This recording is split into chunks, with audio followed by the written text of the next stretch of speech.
Madame, Monsieur, bonsoir. Vous êtes sur Al24 News. Bienvenue dans ce nouveau numéro de Cap sur l'Afrique, votre rendez-vous hebdomadaire avec les questions africaines.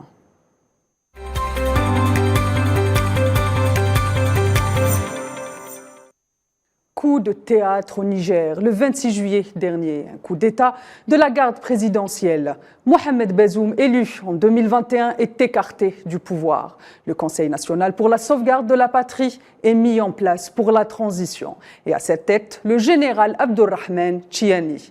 Pour certains observateurs, il est juste question d'un énième coup de force en Afrique, dans un pays déjà habitué à l'instabilité politique. En effet, depuis son indépendance en 1960, c'est la 5e fois que le pays est en proie à un coup d'État, et même la 2e fois que Mohamed Bazoum est visé par un putsch.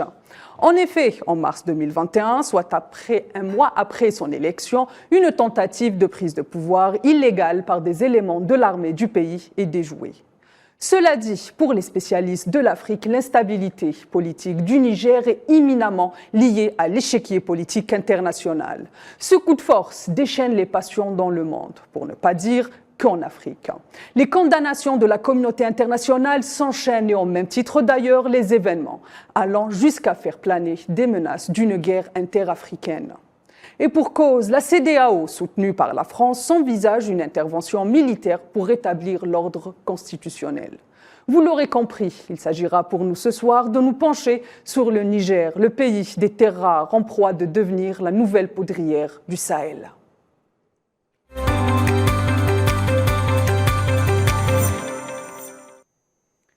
Et pour en parler et apporter un éclairage, j'ai le plaisir d'être accompagné de Jonathan Betangen, spécialiste des questions africaines, qui nous rejoint depuis Douala, au Cameroun. Bonsoir Jonathan, merci d'avoir accepté notre invitation. Bonsoir Timan, je vais juste apporter une précision. Je suis à Bangui, en République centrafricaine, où nous avons assisté au référendum le 30 juillet dernier, accompagnant le peuple centrafricain dans la défense de sa souveraineté. On en parlera, j'espère, dans une autre émission, parce que ça aussi, il y a des enjeux cruciaux autour de ce scrutin-là. Je serai aussi accompagné de Gamel Abina, journaliste et observateur des questions internationales. Bonsoir Gamel. Bonsoir Tina et bonsoir à Jonathan Betanguele avec lequel j'ai déjà eu l'occasion de débattre. Avant d'entamer cette émission, il y a, je pense, un point qui s'impose pour nous. Et je commence avec vous, Jonathan. Jonathan, qui est Mohamed Bazoum? On parle de ce coup d'État, on parle de l'importance du Niger aujourd'hui au Sahel. Mais qui est Mohamed Bazoum? Mohamed Bazoum, si vous regardez son curriculum vitae, c'est un acteur politique nigérien très controversé. Il a commencé ses carrières politiques dans les milieux de l'insurrection. Il a été aux côtés des rebelles au niveau de la Libye. Il a servi dans la rébellion au Mali. Il s'est retrouvé ensuite au Niger, où il a finalement posé ses valises. Il était de la délégation des négociations pour la paix en 92, avec en face le président Amadou Toumani Touré, le défunt président du Mali. C'est donc un homme politique au parcours très atypique qui a réussi à se frayer un chemin dans la classe politique nigérienne, avec bien sûr, quand on se renseigne, les concours du service action de la DGSE française. Il a été au sein de l'appareil politique nigérien d'abord un élément de liaison entre les services spéciaux français et les services nigériens, puis il a été sollicité pour remplacer Mamadou Issoufou, qui a facilité son accession à la Il l'avait désigné comme dauphin avant les élections de 2021, si je ne me trompe pas. Tout à fait. Qui, quand vous écoutez les renseignements avisé sur la question, était effectivement le choix de la France pour remplacer Mamadou Issoufou, parce qu'il fallait conserver la mainmise sur les juteux contrats sur l'uranium nigérien. Donc, il était dans la continuité de Mamadou Issoufou. Il a continué d'ailleurs, et il a d'ailleurs instauré ce qui a créé certainement une fronde au sein de l'armée. Il a organisé une purge des militaires qui voulaient un changement de cap. Il a comme ça modifié plusieurs fois l'état-major des armées. On se souvient, la dernière en date, c'était le changement du patron de la gendarmerie, le deuxième d'ailleurs. En quelques années, c'était un peu un changement de trop. Et les militaires nigériens, il les a mis en difficulté même en 2021, lorsque les militaires français avaient tiré sur les populations dans la ville de Terra.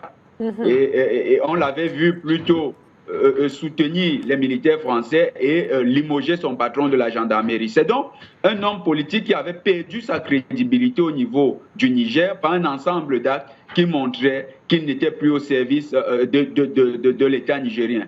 Et le clou de l'histoire, c'est cette déclaration fameuse il y a quelques mois, lorsque, s'exprimant sur la nécessité de réformer le G5 Sahel et de s'entourer de l'expertise de l'OTAN, il venait dire que, en fait, les terroristes sont beaucoup plus armés que les forces entraînées par la France que lui-même il présidait. C'était comme une injure à l'armée et c'était comme une manière de dire: je vous envoie à la bataille sans véritablement vous doter de matériel, je vous envoie à la bataille comme de la poudre, de la chair à canon, et derrière, j'ai plutôt besoin du soutien des Français. Il faut aussi préciser que Mohamed Bazoum, c'est quand même un homme qui, ces derniers mois, avait davantage une garde constituée de Soudanais que de Nigériens. Une sous-traitance, bien sûr, qui s'était faite avec la bénédiction de Paris. Et là, on parle bien sûr le clin d'œil au niveau du Soudan. Très bien, merci pour cet éclairage, Jonathan. Je passe à vous, Gamel Abina. Depuis l'indépendance du Niger, il est en proie à l'instabilité politique de façon quasi systémique. Pourquoi et surtout, quel est le rôle de la France et des autres puissances dans cette instabilité ?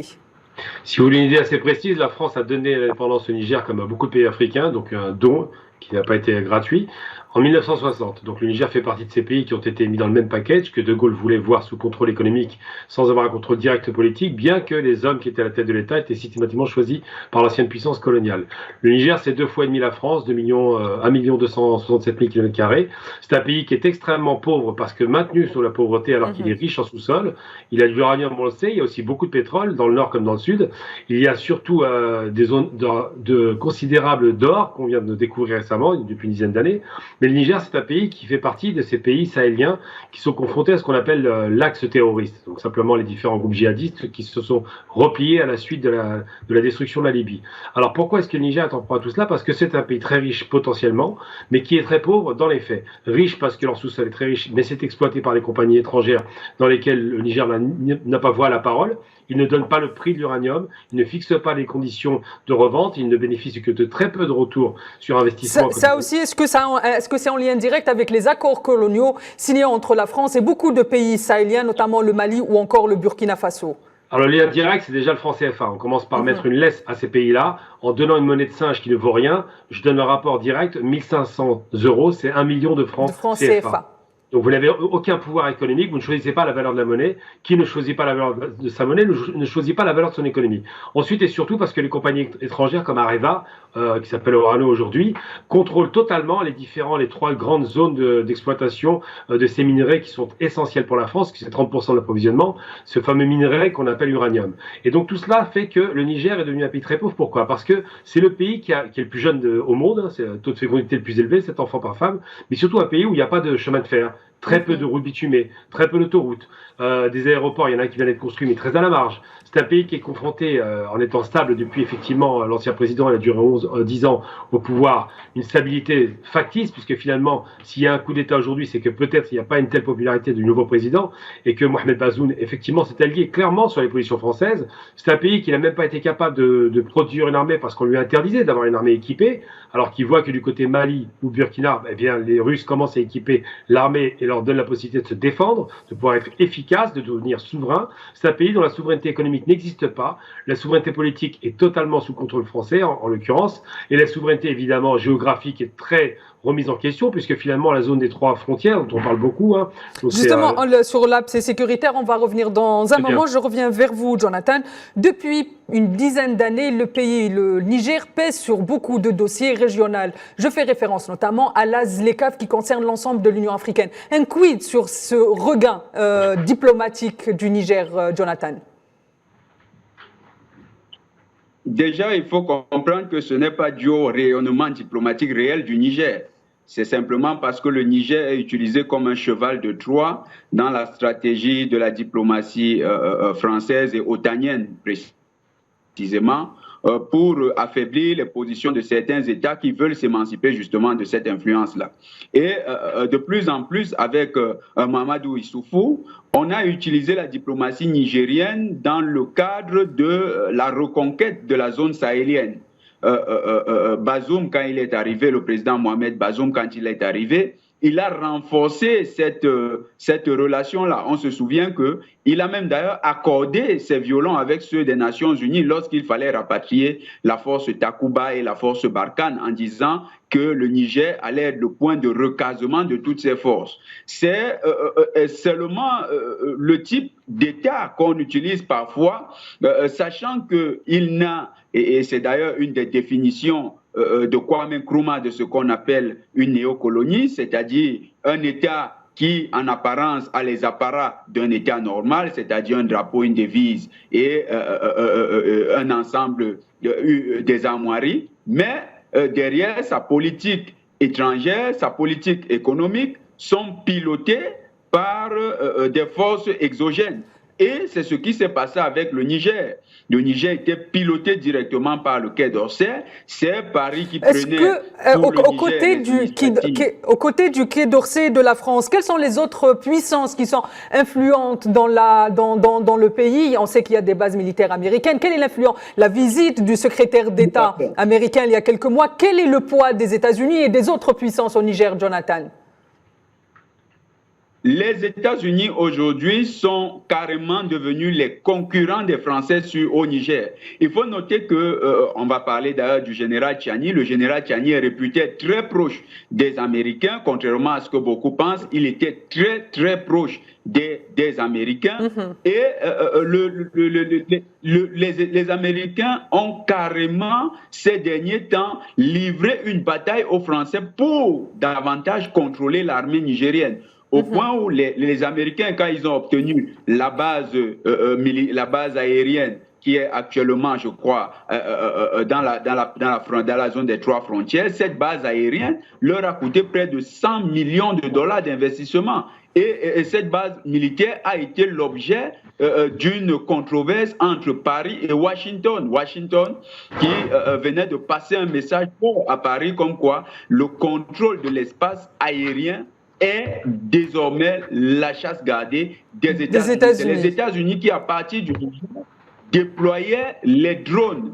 Et on parle de la présence de 3 drones Reaper qui étaient dans cette base aérienne. Vous comprenez que ce n'est donc pas une base de moindre importance, c'est une base majeure pour la zone du Sahel. Pour les États-Unis, c'était une zone de projection parce qu'ils se disaient qu'à partir du Niger, ils peuvent facilement se projeter sur le Mali, ils peuvent facilement se projeter sur le Soudan, ils peuvent facilement se projeter sur les frontières de l'Algérie et éventuellement du Burkina Faso et du Tchad. C'est toute la stratégie états-unienne qui est engagée à ce côté-là. Et ce n'est pas pour rien que les États-Unis ont pesé de leur poids aujourd'hui sur le conflit soudanais. Et c'est pour ça en ayant comme point d'ancrage le Niger. C'est pour eux un espace vital désormais. C'est pour ça qu'on voit aussi les États-Unis qui interagissent beaucoup sur ce coup d'État. Je passe à vous, Gamel, à la lumière de ce que vient de nous dire Jonathan. Est-ce que vous pensez que ce coup d'État peut être finalement un bras de fer entre les puissances, bien plus qu'une crise politique purement et simplement? Bon, on a compris que les États-Unis, qui ont placé d'ailleurs une base à Agadez, pour être très précis, c'est une base qui est plus à l'intérieur des frontières, pas loin des 3 frontières, les États-Unis ont décidé de se déployer en Afrique avec cette fameuse base qui était une sorte de base interalliée qui permettrait de pouvoir articuler les différentes forces américaines dans d'autres bases. Et on a compris que les États-Unis sont en concurrence directe avec la France, dont ils voulaient depuis longtemps, c'est pas d'hier, ça fait au moins une quinzaine d'années, évincer les Français de territoires des anciennes colonies françaises parce qu'ils ont besoin de se répandre par de la soft power en jouant la carte du Commonwealth avec l'Angleterre, et puis simplement par des bases militaires parce que ces pays-là n'ont pas les possibilités de se défendre du point de vue américain. L'autre aspect, effectivement, la concurrence franco-américaine est là. Les Algériens sur le plan économique sont présents aussi, puisqu'ils exploitent le pétrole du nord du Niger qui est à la frontière algérienne, mais surtout, et c'est le plus important, les Russes commencent à arriver. On a bien compris quand il y a eu ce coup d'État que la population, d'ailleurs, l'a accueilli avec plutôt les applaudissements. On n'a pas vu de mouvement de contestation. Eh bien, les drapeaux russes sont sortis en premier pour remplacer le drapeau français.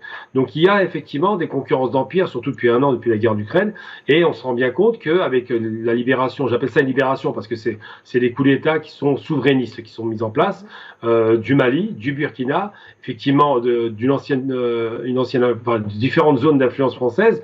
Aujourd'hui, c'est le 4e pays qui a un coup d'État. Le même discours est développé par les dirigeants. Nous voulons récupérer notre souveraineté économique, politique, et faire en sorte que nos pays soient sécurisés par leurs propres forces.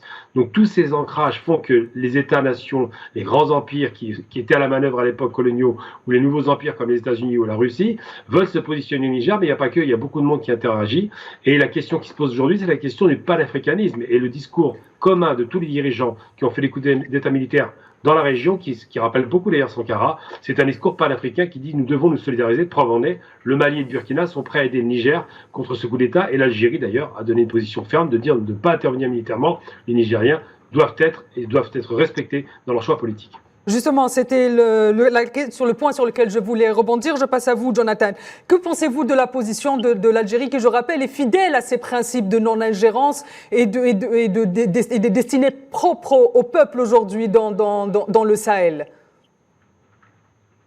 Effectivement, l'Algérie soutient le principe d'autodétermination, qui est un principe déjà défini dans la Charte des Nations Unies et réitéré par la Charte africaine des droits de l'homme. Donc, ces principes-là fondent sa diplomatie étrangère. Sauf que actuellement, l'Algérie tient compte de l'enjeu nigérien. Vous savez, le Niger, c'est aussi une forte communauté touareg qui est en partage avec l'Algérie et le Mali. Et cette communauté a la particularité que chaque fois qu'il y a une tentative de déstabilisation de la zone, elle est facilement pénétrable par les forces exogènes qui utilisent les velléités sécessionnistes ou bien les velléités indépendantistes de quelques-uns pour produire un discours de nature à créer de la subversion. Donc l'Algérie est très regardante, surtout que c'est une zone du côté de la frontière avec le Mali qui sort d'une crise qui n'est pas encore totalement cicatrisée, et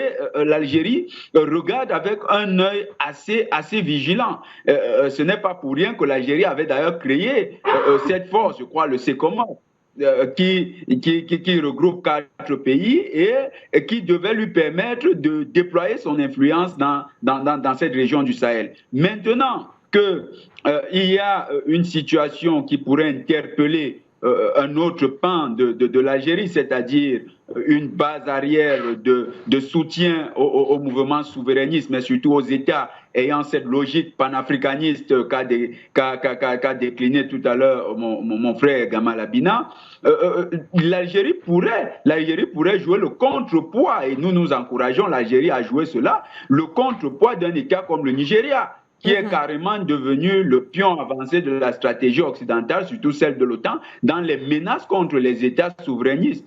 On avait vu ce Nigeria en 2010 instrumentalisé par la France et les puissances de l'OTAN pour attaquer l'armée ivoirienne.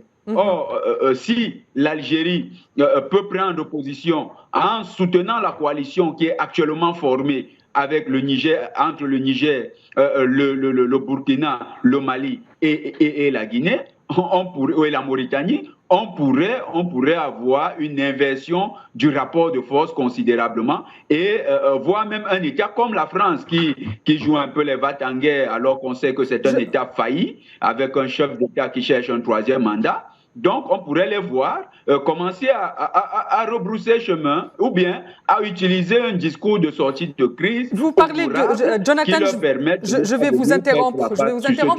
pour un éclairage. Vous parlez justement de la France qui est un va en guerre, mais aussi la CEDEAO qui envisage sérieusement l'option de la violence. Mais quelles seraient les conséquences directes sur le Sahel, sur le Niger, sur le Mali d'une telle action que, rappelons-le, est condamnée par l'ensemble des panafricains et par bon nombre d'observateurs? Les conséquences seraient désastreuses pour la France, mais pas seulement la France, mais également un ensemble d'États, parce que figurez-vous qu'une attaque contre cet État, le Niger, qui est dans une logique souverainiste, sera une attaque au mouvement panafricaniste qui, lui, n'a pas une coloration simplement d'État. C'est un mouvement porté par les peuples. Et nous avons l'habitude de dire qu'il y a une CEDEAO des peuples et une CEDEAO des élites. Ça sera une remise en question en chaîne dans ces États-là de ces leaderships. Donc, ça pourrait, au lieu de simplement devenir un conflit au niveau du Niger, ça pourrait dégénérer en une sorte de conflits civils dans ces États et des révolutions en cascade. Est-ce que ça pourrait remettre en cause Est-ce que ça pourrait remettre en cause la légitimité de la CEDEAO qui a été mise à rude épreuve lors des sanctions imposées au Mali ou au Burkina? Tout à fait. Et pas seulement la remise en question de la légitimité, mais également de tous ces gouvernants va-t-en-guerre qui voudraient se soumettre au diktat ou bien aux propositions de la France de venir faire la guerre au peuple nigérien. Ce serait contre-productif pour ces pouvoirs-là. Et nous croyons que ces chefs d'État en ont conscience.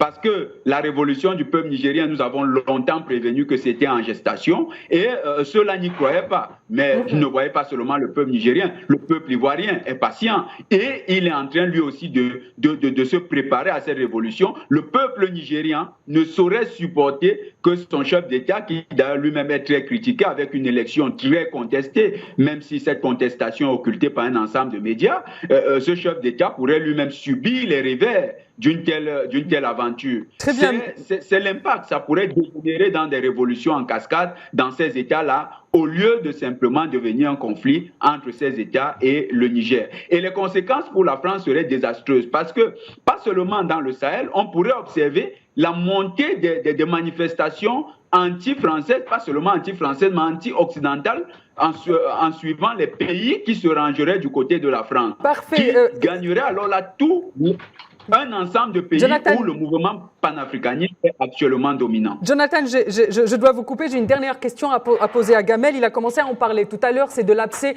sécuritaire. Je parle évidemment du terrorisme. Souvent, on dit que le terrorisme n'a pas d'ancrage au Niger. Quel est votre avis, Gamel, et quel serait l'impact d'une intervention militaire étrangère sur l'abcès sécuritaire au Niger et au Sahel? Brièvement, Gamel.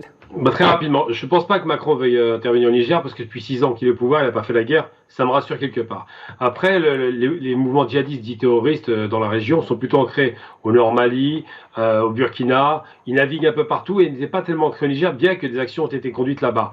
Alors ce qui se passe aujourd'hui, effectivement, s'il y a une intervention militaire, ça risque de déstabiliser la région encore plus, comme ça a été le cas pour la Libye, et je ne m'attends pas à des miracles. Je pense que ces mouvements souverainistes qui sont la conséquence du Mali, qui a montré la voie et qui contaminent tout le reste, ces mouvements souverainistes sont de plus en plus ancrés en Afrique, les cœurs des peuples sont acquis, et je pense que là, l'intérêt des Français, c'est de composer avec ces dirigeants plutôt que de donner des leçons de démocratie. Je pense que c'est là qu'est le risque. Je n'imagine pas Macron intervenir, mais c'est vrai que le risque, c'est que ce fameux G5 Sahel devienne entièrement souverainiste, ce qui serait un risque pour l'Occident, mais ce qui serait bénéfique pour les Africains. Très bien, merci Gamel. Un dernier mot brièvement, Jonathan, avant de clore cette émission. Oui, nous sommes confiants. La CEDEAO a tempesté, on l'a vu au Mali. C'est resté simplement, comme nous avons toujours dit, du bluff. Et cette fois-ci au Niger encore, on va se limiter à un bluff qui est un coup de semonce et un pétard mouillé qui sera attisé par la France. Et ce sera un échec de plus de la diplomatie française qui ne veut pas se remettre en question, mais bien plus de l'OTAN qui, au lieu de prendre l'opportunité d'une remise en question, veut plutôt utiliser l'intimidation pour donner l'impression que les peuples africains n'ont pas la capacité de définir eux-mêmes leur destin. Très bien, merci Jonathan. Et merci Gamel pour les éclairages que vous avez apportés tous les deux. Messieurs, c'est la fin de cette émission. Madame, messieurs, moi, je vous donne rendez-vous la semaine prochaine pour une nouvelle question africaine. Et d'ici là, n'oubliez pas de prendre soin de vous.